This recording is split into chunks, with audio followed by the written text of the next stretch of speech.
A couple months ago, I lamented that Anbernic's RG35XXSP's control scheme wasn't ideal for N64 emulation and onward, due to it lacking an analog stick. Like the curl of a monkey's paw, the RG40XXV would be announced soon after to fix that problem, albeit without the cool clamshell design. This stylish new handheld packs the same internals, just with a larger display, some different buttons, and an RGB-equipped thumbstick in a Game Boy-esque form factor. On paper, it seems like it should be another easy recommendation for folks who dig its looks. Yet, after a couple weeks with a review unit sent by LitNxt, I'm left feeling that the XXV is just aggressively okay. Not because everything about it is average, but because I really like certain aspects and really dislike others. Out of the box, it feels like a flawed experience, only right for a specific niche of handheld player. To dig into that a bit, let's first take a look at one of the handheld's highest points: its appearance. The RG40XXV is a very appealing handheld, especially with this all-white colorway and pop of RGB surrounding the stick. It looks great. I could see this being a great choice for folks interested primarily in its aesthetic, or something that'll look great sitting on a shelf. The overall design is also pretty decent. As far as vertical handhelds go, it's the familiar Game Boy Plus sort of style. My hands curve naturally around the body, with my fingers resting on the shoulders and triggers without an issue. It's all relatively comfortable for a vertical handheld. When in use, I've also had no comfort issues switching my thumb from the D-pad to the joystick, thanks to the stick being offset a bit. It's not exactly the most ergonomic handheld around, but it feels more than satisfying to use in short bursts. The one area where the handheld's design does let it down a bit is with pocketability. It's small enough to physically fit in a pocket. However, the stick protrudes just enough to snag on fabric or collect pocket debris. Meanwhile, the shoulders and triggers are oddly easy to press from behind. One day, I stashed the XXV in my pocket on my daily commute, and was thoroughly confused when I started hearing random button clicks while walking around my office. Tossing it in a bag isn't going to fare much better for longevity.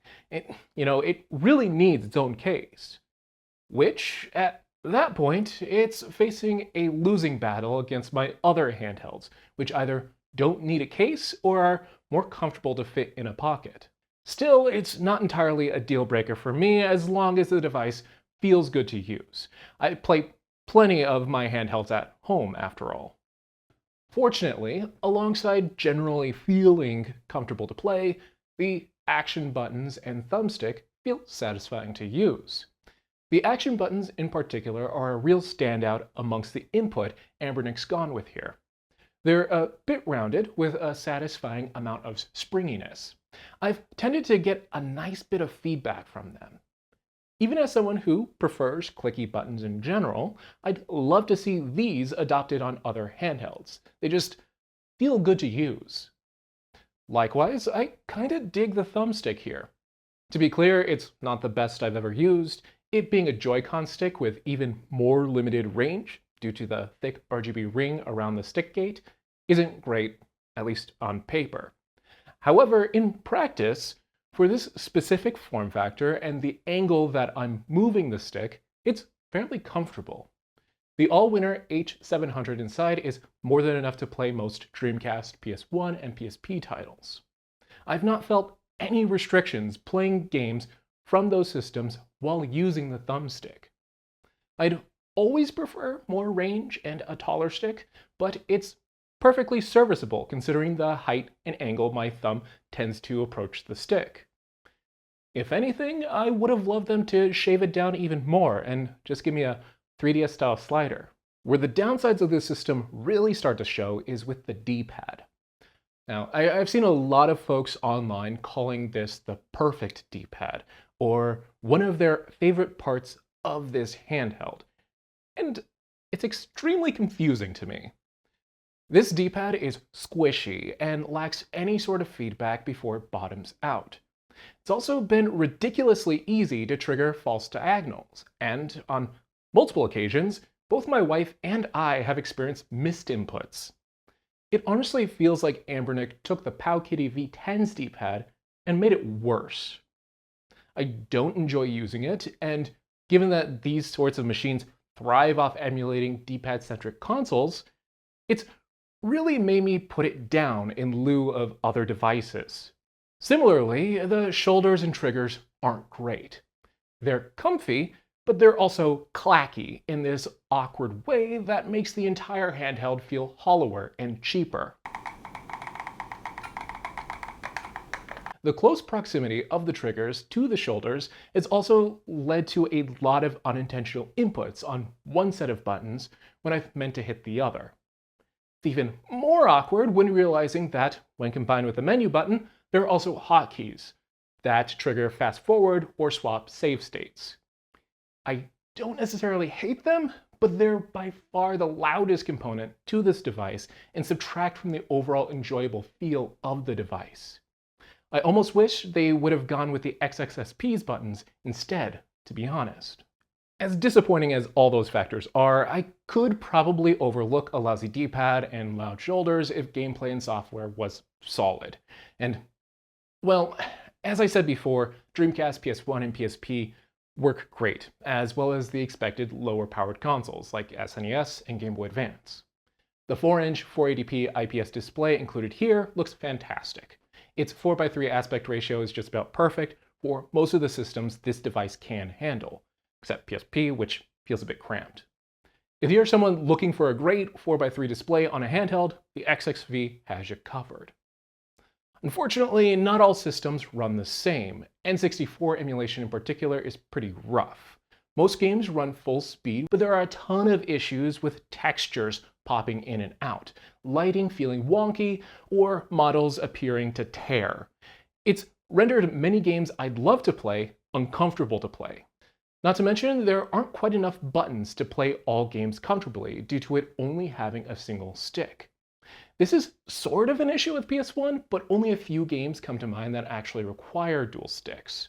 Meanwhile, a ton of N64 games use camera controls in one way or another, and the XXV just doesn't have enough buttons to support those games by default. Many games don't require camera controls to play comfortably, but it does make a difference in certain games. I do have the ability to try to remap controls around those missing buttons, but it's not the greatest user experience, and probably one I wouldn't choose if I were buying a handheld for N64 emulation. Speaking of not the greatest user experience, Anbernic's default operating system. As I mentioned in my XXSP video, it takes 1 to 2 too many menus to start playing a game from startup. It simultaneously has too many menu options and not enough customization. Game lists feel plain when they lack box art, with no obvious way to scrape new art. And, on a device this large, the lackluster theming just doesn't feel visually comfortable.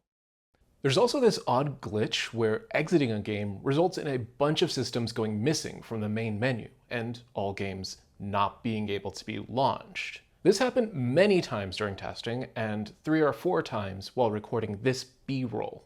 The only solution seems to be resetting the handheld, which isn't ideal. I'm solely reviewing this device with the out-of-box experience in the latest firmware update, so I can only really speak to the quality of this OS on this device.